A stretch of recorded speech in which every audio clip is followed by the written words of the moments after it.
Turkin around, long as they've been alive. Turkin around, guess we're doing it live. We're talking about the songs, maybe drinking some beer. Turkin around is you. You got Paul and Noel, Billy Law, country singer Joshua Ray Walker, Dick and Mongo Will.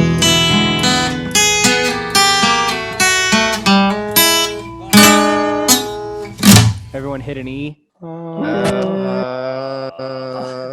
make sure she's taken care of by the time I'm going. Whoa, Paul. This is a little intimate. I can hear your heart beating. I can feel it. Here's my Trader Joe's pick of the week. It's a Trader Joe's pick of the week with Billy Law. Cherry blossom Pinot Noir, pomegranates, and cherries. It's really delicious. $4. Oh my God. All right, let's start this thing. Everyone hit an E. Oh wait, hold up. Let me get up. Turkin Around is here. Now we got to turn on our thought minds and turn off our not thinking. Our think brains. Your thought minds are on, your think brains are off. Welcome to Turkin Do your Around. noodle dance. What was that from? It was like that otter thing. They did the. Never mind. Cut this out. Can we start again? Turkin Around is here. Turn off your thought brains. Turn on your thought minds. Think brains. PB&J Otter. That was the one. Yeah. Golly, I haven't thought about that show in a long time. I was a fan back in the day. What is that? When they needed to come up with an idea, they would do the noodle dance. What is he? What was that show? I can't remember the theme song, but the ending was. Josh is referencing the Addams Family, I think. What was that show from when we were kids? It was like, da-da-da-da. Here we are, episode 4. That's 4 weeks. A month. I'm really enjoying this. I was actually sad on Sunday that we didn't get to go take pictures together. I miss you guys. We should do weekly photo shoots like teenage girls and their friends. Oh, he's got a wine. Now that I have my iPhone 11. You drink out of wine glasses. Thank Although all the these folks that are donated plastic, so you can drop them. But tonight, this week, Tanae is my name, and tonight we're talking about, sounds like a made-up language. Tonight we're talking about the Trilogy, as we call it. 3 songs that we all play all together. I find myself more lonesome every day. Does anyone know what the second one is? Do you? Yes. The noodle song? OCP. Does anyone know what that stands for? Original Content Pirate. Nice. Billy's been playing this game for a long time. No, I was just a super fan of the Hot Tickets. Yes, that is a Hot Ticket song. I guess we'll get into that. What's and then the last third song, Nathan? I don't know, Paul. What is it? I don't know. You don't? That's Can't promise nothing. That's right. Can't promise nothing. Okay, so let's dive in. What do y'all think about setting timers? Oh, that's a good idea. Let's do 4 minutes. I was thinking about the trilogy today, and I had a funny thought about. So originally, when we would come up with set lists together, we had no idea what we were doing. Back in the day, I remember asking, I was like, why don't we put this song next to that? And you said, we can't do that. I said, why? You go, well, they're in the same key. And I remember thinking like, wait, what? And you were like, well, they'll sound the same. I was like, just because the song's in the same key doesn't mean that it sounds the same. I mean, you're kind of assuming that I don't still operate with that mindset. If you play a metal song and a country song in the same key doesn't mean that people are going to be like, those sounded similar. I was thinking the Trilogy was the last medley that we did when we found out that you could put songs in the same key right next to each other. What if we just didn't put a break in between them? At one point we had 6 songs in A strung right together and 5 songs in E right together. So it was basically 2 huge medleys and then 3 other songs. That's true. Okay. Are we starting timer? Start the timer. Okay. In 3, 2. Oh, wait, hold on. I just started it. Now I got to restart it. Okay, I've ready? got a timer. Well, I want to sync it. Okay, set your watch. 3, 2, 1, go. This is the first Turk song. Yep. Yeah, then we were all going to try to say that. Whose mic is loudest? The first Turk song. I didn't know that. That's all right. You weren't around for that time. I've tried desperately to figure out how to get back into our MySpace so that I can find some trace of it, because there's an acoustic version of it, the first Turk song, back when this wasn't a band. It was because I'd recorded a bunch of covers, weird songs like Froggy Went in a Courtin'. I needed something original, so I was like, I could just write a song that's 1.5 minutes, and I wrote a song that was 1 minute, and it was this song. And then we took it and added a solo, and it has opened 85% of our sets. I think easily, yeah. There was one point where you said we are going to open every set until the day we die with this song. Well, and I think we did. We didn't quite make it. We did get bored, I think, of doing that after a while, which is always the curse of a doing nice anything. song to settle into, and it throws people off because people that are expecting like very Turksy stuff are like, what is going on? And people that don't know what to expect in the first place are like, what's going on? And it's just like a little snippet. It's a little snippet. Josh, what do you think of this song? It's like a sketch in a rap song. It kind of is, actually, yes. I don't get tired of playing it. I'd be okay with opening every show forever with this song, as long as it leads right into OCP. I don't think we have a better set opener yet. I think of it like my handshake. I don't think I've ever actually told y'all this. I walk around generally when the solo section starts, and I look at every one of you, and it's like me saying, hello, here we are, we're playing this show. It's me shaking your hand while we're playing. And it puts me at ease, and then I can go into whatever else we do, you know, the Turk stuff.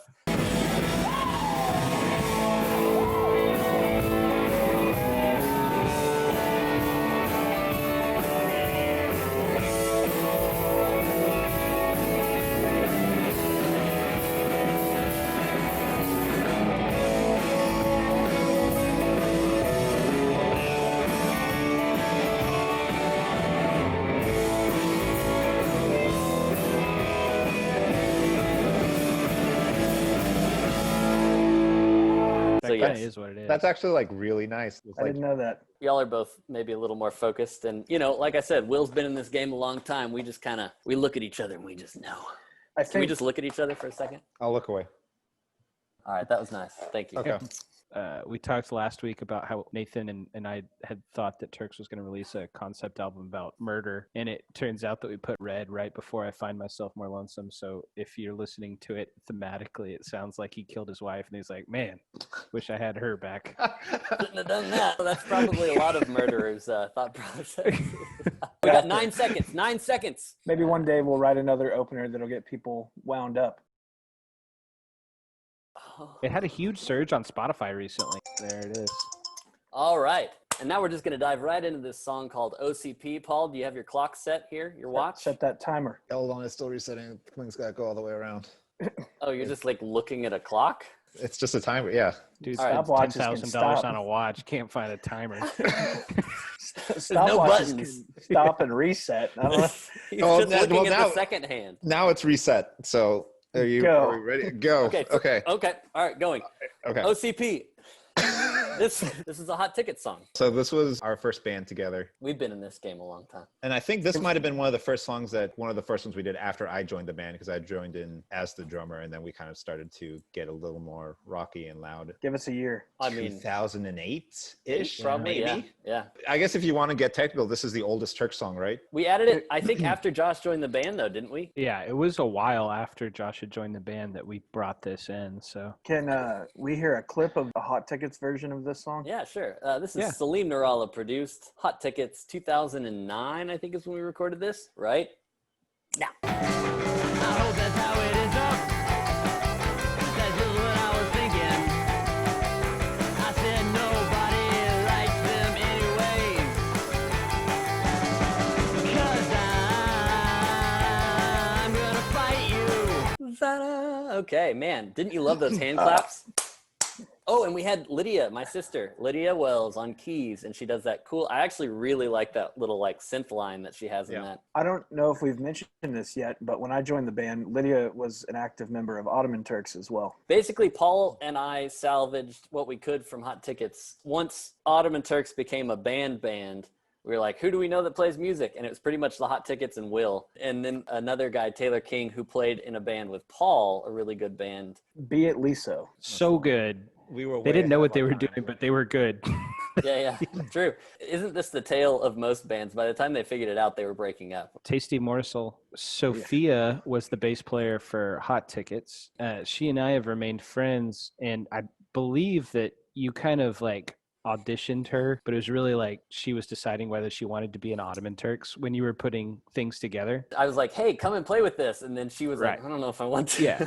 I didn't know how to play bass, but I had one. And because I had been wanting to play music with Josh. And so I was like, all right, well, I'm now the bass player in this band. Afterwards, I told Sophia that we were going to be playing OCP. I was like, are you cool with us like playing a Hot Ticket song? She was like, I didn't like that song. Y'all do whatever you want with that one. So. That was my favorite song. I think that may have been the first song that I wrote that we did in Hot Tickets that I wrote both the music and the lyrics. Everything else I'd either co-written with Julia, who was like the lead singer, songwriter. Probably that's the only reason we use it in Turks is because it was like wholly mine. I stole her solo. The solo I do is hers. Thanks, Julia. Can we hear that solo right now? She just bought a house. Here we go.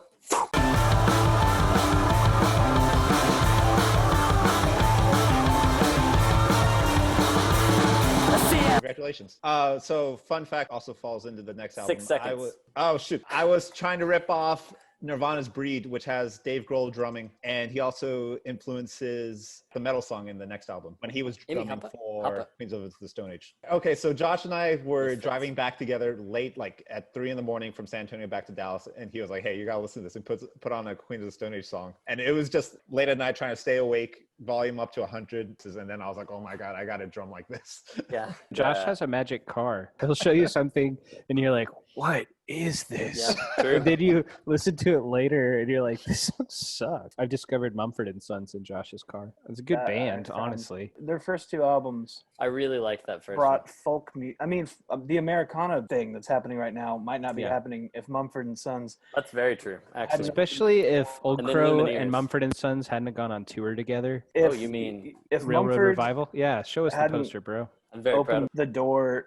to more traditional folk acts like Old Crow and even Avett Brothers. If that hadn't happened, then Lumineers wouldn't have happened, and then it wouldn't have been a pop thing, and Americana probably wouldn't be as big as it is right now. Has somebody written an article? Because I feel like y'all just unlocked the key, and I've never thought about all of this stuff, like this connection. Well, but yeah, it's true. If the viewers have not been in Josh's car when he shows you new music, he tells you like, so there's this band that I discovered, and all of their lyrics were in French. They had to change them to English. They had never written any songs before, and then they wrote like 400 of them, and they just picked the 10 best. And then he plays a song, and it's like, that's the most beautiful thing I've ever heard in my life. I highly recommend Josh's car. When all this is over, let's all just go do that. My car audio right now is absolutely atrocious. Kia Soul, do better. I've had some great experiences in your Kia Soul.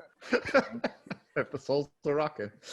Don't come a knocking. I have to tell one story that's actually good for Turks beginnings. So Will's got a mid-December birthday. When you grew up in our neighborhood, if your birthday's that close to a holiday, you get one big gift. And he'd been wanting to play music. I can't remember why you wanted to play bass more than guitar. We wanted to play music together, and I was like, well, no, we don't need another guitar player for sure. Yeah, right. So your mom, who I've known since I was 6, said, Will wants to buy a bass, and I need your help picking one out. We went to Guitar Center together. I knew you wouldn't want like an Ibanez or something. So this would have been a very different band. And you got that bass line, black Squire bass that absolutely everybody gets. I take responsibility for your music career. Now, this was around the time that I wrote a riff for a Turk song. I learned it from a video on Will's phone. I was like, I still won't let him in the band. What was the riff? It Steel was Steel and Stone. I still love that song, to be honest. I would still play that song. And we're going to play that riff right now. How you doing? Can you feel my allure? Don't listen to the voice that seems to think you're unsure.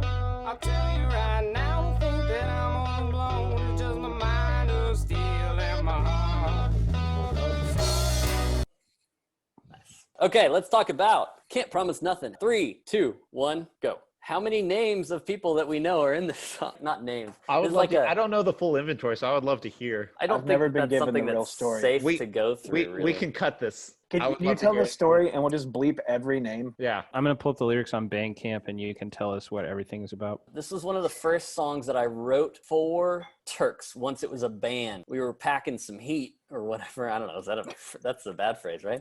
I basically stole the bridge from a Bob Dylan song, Tell Me Mama, on the bootleg series. I always think that's funny that even now, you know, that song's pretty in your face, but on the bridge, like, hey, man, yeah, man, Yeah. But anyway, specifically, it was from a note in my phone about, she was the one I was like saying, hey, listen, I don't want to date you and I can't promise anything about anything. And now I was like, hey, that's a song. She was a big Bob Dylan fan, so I don't know if that makes it better or worse. Worse. Let's see. When I say, you know, I like her, babe, you can see it in my eyes. Yep. Was that one? College Town tells me I'm too sick to play. That's, let's see. The Confessor's gone and told all my lies. That was, and gonna get a big old bleep for that one. Sister Marie is, and I thought I was being clever, and she instantly knew because it's not clever because that's her middle name. It's her middle name, yeah. I was like, oh, she's never gonna figure this out. Engineers Got Secrets. That's, and that's it. That's the end of the song. A lot of names. So. Still friends with most of them, especially. Can't Promise Nothing is a high school gossip piece. Gossip Girl XOXO. It was ripped out of my life. And I wrote that with blood and tears on the page. Now looking back, I'm like, what a dummy. When we recorded that initially with Salim, he said, sounds like Bob Dylan on meth. And that was like the greatest compliment that we could ever receive. Yeah, that's the tagline we stuck with for a long time. Still kind of 4 seconds. Sense. It's good.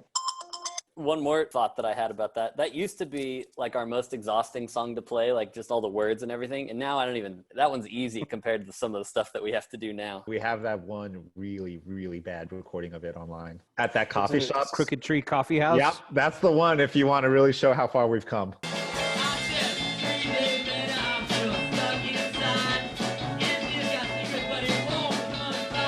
Was that the Crooked? Still exists? Was that the Crooked Tree show I played? No. That was our second show ever, that Crooked Tree show. It was our first time to ever play that song. All right, well, what else we got? That feel good? We really didn't get off topic. We should do all of them with timers now. The timers are helpful. I don't know. Trilogy kind of, that's like the full gamut of what Turks is. It's like a weird country song with harmonies. It's OCP, which is just full on more or less punk rock.